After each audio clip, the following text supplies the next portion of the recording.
So should people be asking their financial planner about setting up a fund? Absolutely, but you have to be careful who you ask. Firstly, many accountants and financial planners/advisors aren't up to date with what is really going on and don't have a clue on how to advise their clients on direct property. Secondly, I get a report about an inch thick every week from SPA. SPA stands for the Self-Managed Superannuation Fund Professionals Association of Australia, telling me what's new and what's changing in the super world. Things are changing so quickly these days, so your advisor really needs to know what's going on. Should their financial planner be a member of SPA? Absolutely yes.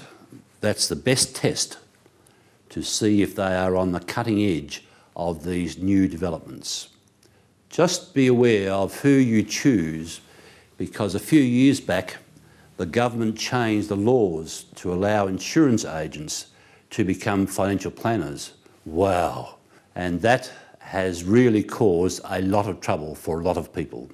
Grill your financial planner about their background, their qualifications, their experience. Do not choose lightly. It's your future they're gambling with, and particularly gambling in the share market. It's always important to get good financial advice, of course, but it seems to be of paramount importance when it comes to self-managed super. Why is that, Kelvin? They have to know what they're doing. For a start, you must set up the fund correctly.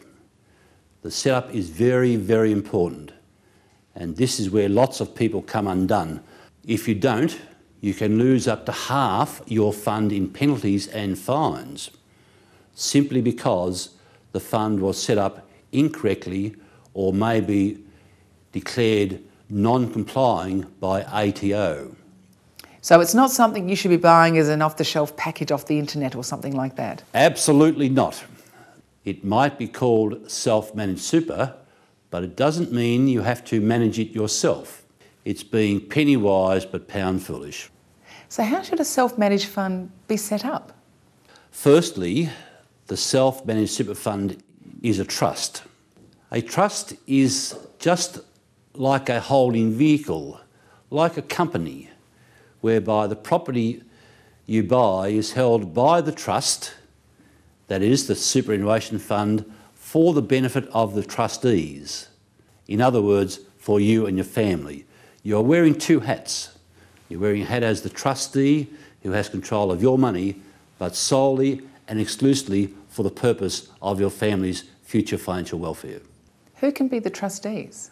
Now, the trustees could be you, your spouse, your business partner, brother, sister, child, or best friend.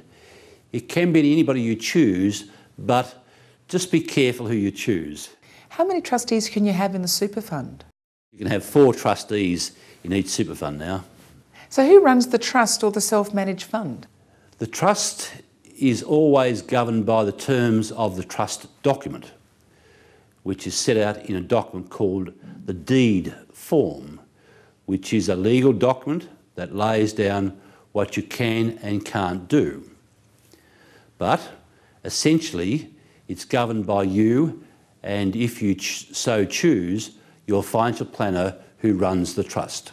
Can you walk us through the steps on how to do it? To buy your SMSF investment property, we firstly use your existing super fund as deposit. And number 2, we borrow from the bank or lender for the balance. That loan is not your ordinary home loan, it's what's known as a non-recourse loan. What's that mean? It's a fancy way of saying if you default on paying the interest on your loan, the bank will not come after you personally, but will come after your super fund and the assets it holds. So this is a good thing. A non-recourse loan protects your personal assets should you run into trouble financially. Yes, it certainly is, and that's why the government has called them non-recourse loans, so that your other assets are protected if there's any downward trend like there has been in the share markets of recent years.